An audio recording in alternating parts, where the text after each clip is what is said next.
Good morning class 8। आज हमारा chapter है from trade to territory, the company establish powers. इस हेडिंग से ये जो टॉपिक है हमारा चैप्टर नंबर 2, इसकी जो हेडिंग है वो है फ्रॉम ट्रेड टू टेरिटरी।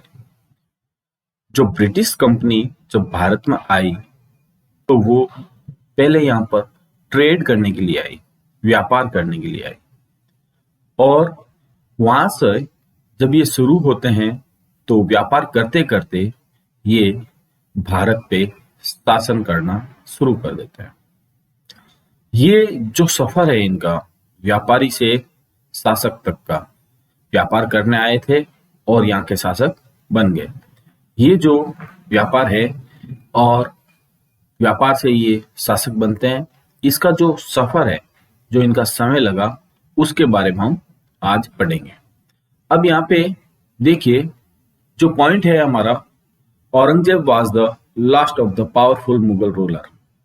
यहाँ पे जब औरंगजेब एक शासक है और ये भारत का एक लास्ट पावरफुल मुगल रूलर था।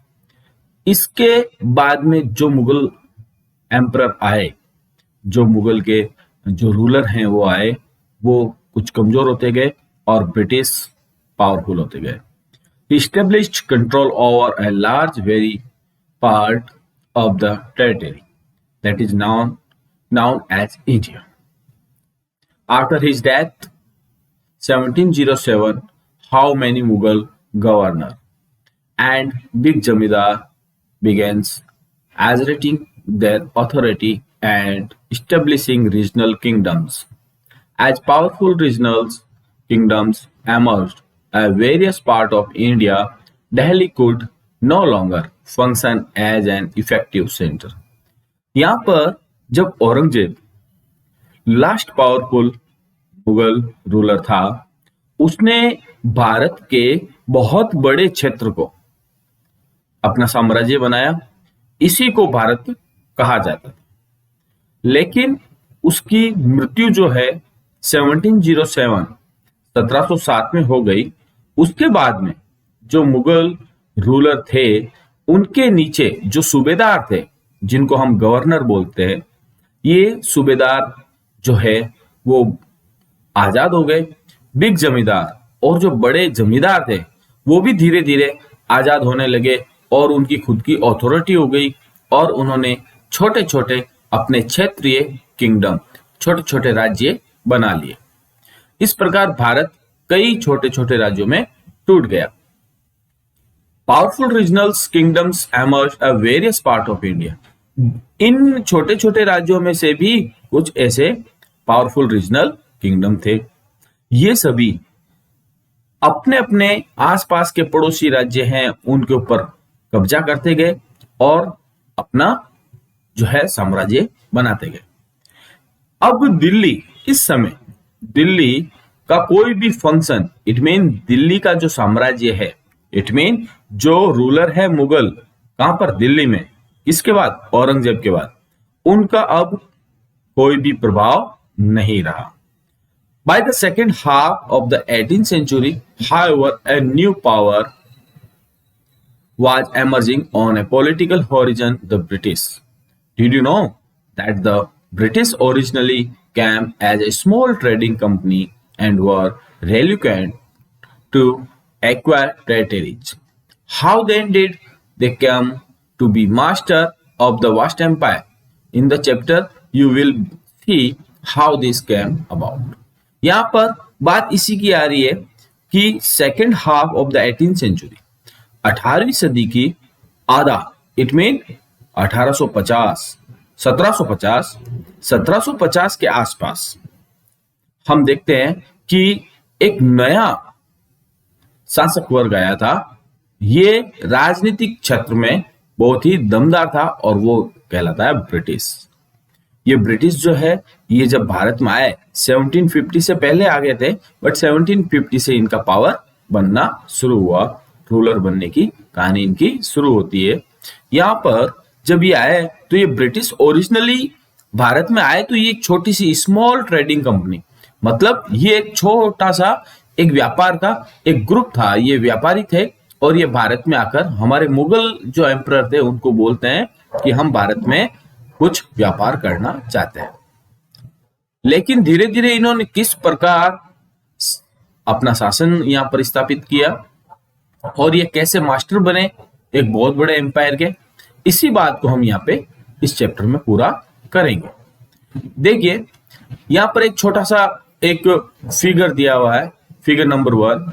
यहाँ पर जो है Bahadur Shah Zafar and his sons being arrested by captain Hudson. Bahadur Shah Zafar है आप और इनके साथ ही इनके जो बच्चे हैं ये दोनों, और इनको कैप्टन जो है हडसन है वो गिरफ्तार करते हैं। क्यों करते हैं? क्योंकि अब जो पावर है वो मुगल एम्परर के पास नहीं रहा, कि इनका पावर धीरे धीरे कमजोर होता गया और इनकी जगह जो पावर है वो अब ब्रिटिश के पास आने लगा, ये पावरफुल बनते गए। After Aurangzeb there was no powerful Mughal ruler but Mughal emperor continued to be symbolically important in fact. When a massive rebellion against British rule broke out in the 1857, Bahadur Shah Zafar, the Mughal emperor at the time, was seen as a natural leader. Once the revolt was put down by the company, Bahadur Shah Zafar was forced to leave the kingdom and his son was shot in cold blood. यहाँ पर यही कहानी बताई गई है कि भले ही औरंगजेब की मृत्यु के बाद में मुगल एम्परर इतना पावरफुल नहीं रहा, लेकिन भारतीय लोगों के दिलो दिमाग में अभी भी मुगल एम्परर की छाप थी। तो भारत में जब 1857 का जो एक मैसिव रिबेलियन हुआ, आप इसे एक रेवोल्यूशन भी कह सकते हैं भारतीय लोगों की, जब ये शुरू होती है तो उसमें नेचुरल जो हमारा लीडर है उसे हम बहादुर शाह जफर को बनाते हैं, क्योंकि बहादुर शाह जफर तथाकथित या तत्कालीन समय में भारत के मुगल एम्परर थे। इनको जब हमने मुगल एम्परर को जब हमने हमारा लीडर बनाया तो 1857 का जो क्रांति है उसे जब क्लैप्स कर दी गई, उसे खत्म कर दी गई अंग्रेजों के द्वारा, तो बहादुर शाह जफर को गिरफ्तार किया गया और उन्हें यह कहा गया कि आप अपना किंगडम जो है वो छोड़ दें। ये किंगडम वो छोड़ने के लिए उन्हें मजबूर किया जाता है और उनके बच्चों को अरेस्ट किया जाता है। अब आगे देखिए आप, east India company comes east.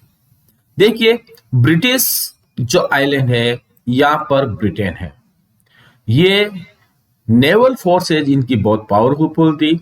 जब ये वहां से रवाना होते हैं तो ये अफ्रीकन कॉन्टिनेंट को पूरा पार करते हैं और पार करते हुए ये कहां पहुंचते हैं?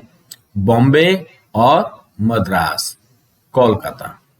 यहां पर इनका इस प्रकार एक पूरा एक सफर है जो ये इधर से ही आएंगे और इधर से ही जाएंगे, क्योंकि उस समय हमारे पास नेवल फोर्स पावरफुल में थी, क्योंकि उस समय न तो हमारे पास एयरवेज थे और बाई लैंड हम आना जाना कर नहीं पा रहे थे, क्योंकि पॉसिबल था लेकिन इतना कॉस्टली था और इतना हार्ड था कि हम इधर से बाई लैंड नहीं आ सकते, इसलिए हमने बाई वाटर आना शुरू किया।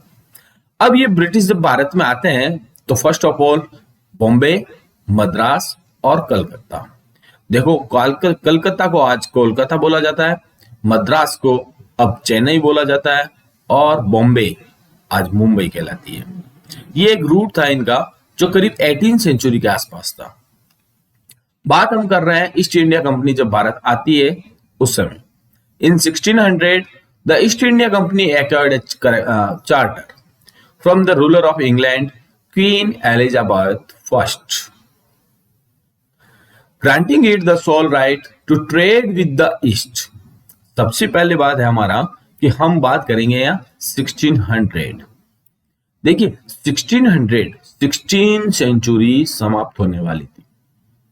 उस समय ईस्ट इंडिया कंपनी ने एक चार्टर प्राप्त किया, किससे? क्वीन एलिजाबेथ फर्स्ट जो इंग्लैंड की महारानी है, उससे ये चार्टर उन्हें मिला। ये चार्टर एक तरह से उनका परमिशन लेटर था। क्वीन ने ईस्ट इंडिया कंपनी को ये परमिशन दे दी कि वह पूरा पूरा का पूरा अधिकार है उनको कि वो ही ट्रेड करेंगे। कहां पर? ईस्ट की तरफ। ये ईस्ट इंडिया कंपनी नाम इसी कारण है कि ये ईस्ट जो साइड है, ईस्ट कंट्री है जितनी भी, उन पे केवल ट्रेड करने का अधिकार किसको है? ईस्ट इंडिया कंपनी को। यहां से ये इधर जो भी एरियाज है वो ईस्ट है, ये सारी कंट्रीज ईस्ट है।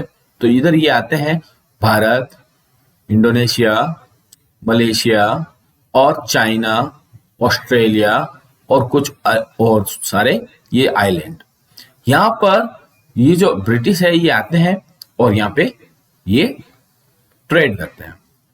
This meant that no other trading group in England could compete with the East India Company. With this charter, the company could venture across the ocean, looking for new lands from which it could buy goods at the cheap price and carry them back to Europe to sell at higher price. इसका अर्थ यहाँ पर ये निकलता है कि जो company है उसको ये परमिशन मिल गई कि वो पूरे समुद्र को पार करते हुए, ओशंस को पार करते हुए यहाँ पर नए नए देशों को देखें और उन देशों में व्यापार करें। वहां से कम पैसों में माल खरीदेंगे और वापस उसे यूरोप ले जाया जाएगा और वहां ज्यादा कीमत में बेचा जाएगा। The company didn't have to fear competition from the other English trading companies. क्यों? क्योंकि अब कंपनी को किसी का डर नहीं था, उन्हें किसी की कंपटीशन नहीं थी, क्योंकि उनके पास एक परमिशन लेटर था कि इंग्लिश ट्रेडिंग कंपनीज कोई भी होगी वो उन्हें कॉम्पीट नहीं करेगी।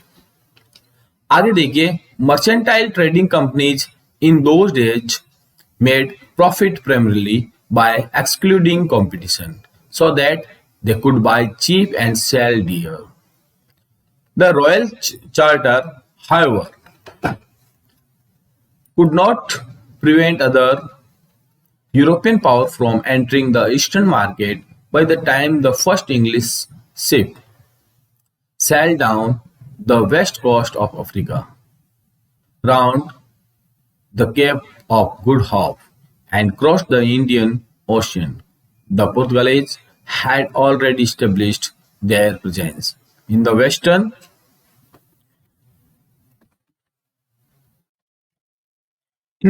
coast of India. They had their base in Goa. In fact, it was Vasco da Gama, the Portuguese explorer, who had discovered this sea route to India in 1498. By the early 17th century, the Dutch too were exploring the possibilities to trade in the Indian Ocean. Soon the French trader arrived on the scene.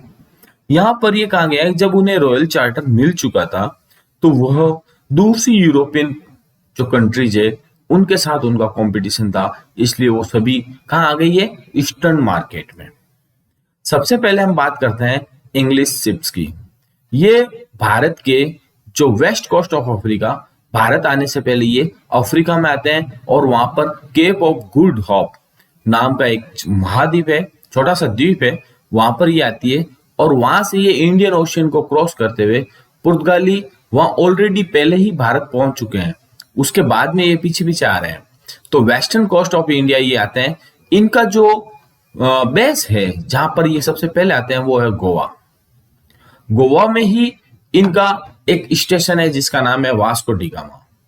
ये एक छोटी सी जगह का नाम है। सबसे पहले पुर्तगाली यहीं आते हैं और उनमें से जो इनका जो रूट है वो ये तय करता है या उसकी खोज की जाती है, उसका नाम है वो वास्को डी गामा है और वो 1498 में यहाँ भारत में आते हैं।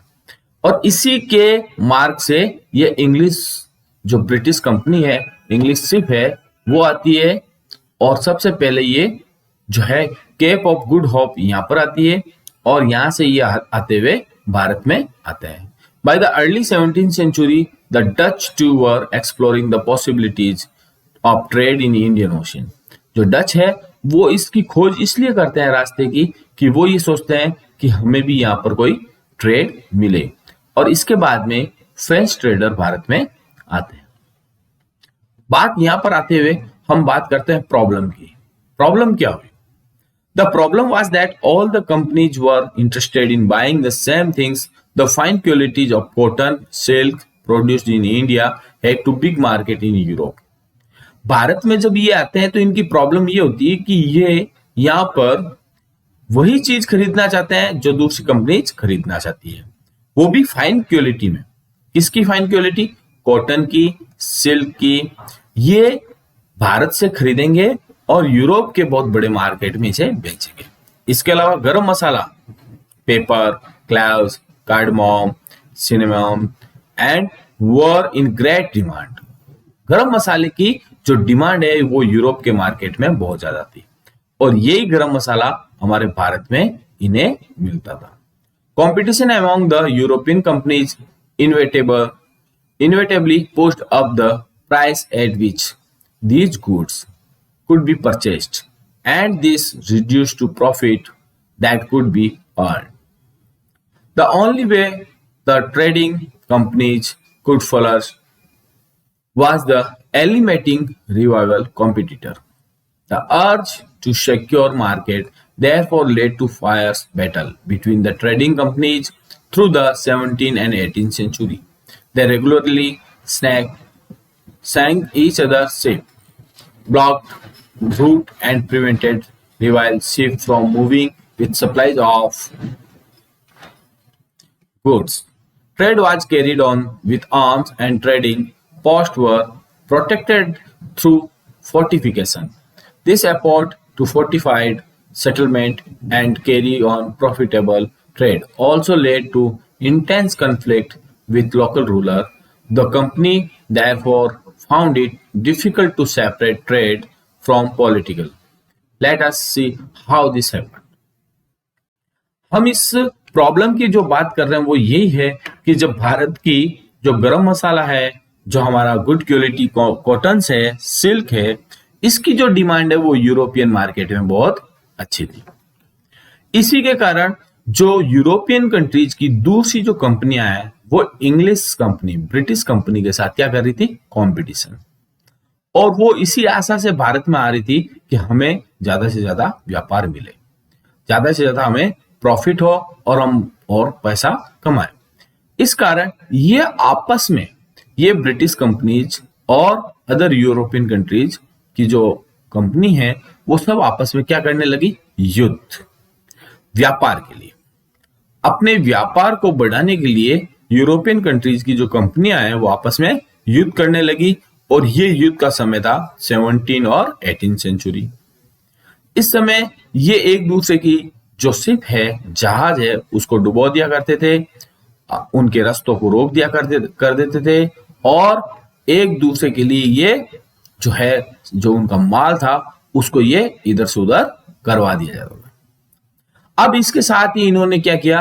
आर्म का सहारा लिया ताकि एक दूसरे के ऊपर ये हमला कर सके और एक दूसरे को हरा सके। इसके लिए भारत के अंदर इन्होंने फोर्टिफिकेशन का काम शुरू कर दिया, किले बंदी। अपने अपनी फैक्ट्रियों के पास इन्होंने किले बनाना शुरू कर दिया। ये किले धीरे धीरे इनको आर्मी रखने के लिए मजबूर कर रहे थे। इन किलों की रक्षा के लिए, अपनी फैक्ट्री की रक्षा के लिए और ट्रेड को आगे बढ़ाने के लिए इन्होंने अपनी आर्मी भी रखनी शुरू कर दी। इस प्रकार जब ये आर्मी रखने लगे और एक दूसरे से लड़ रहे थे, यही कॉन्फ्लिक्ट उनके लोकल रूलर के साथ होने लगा।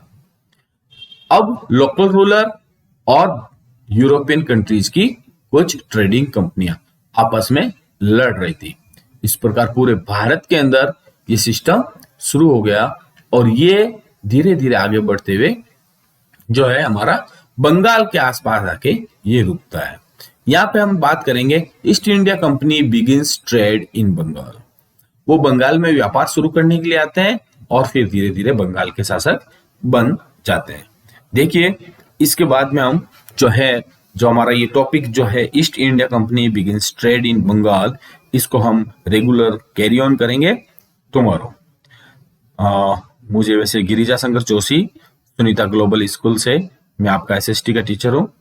Thank you, have a nice day.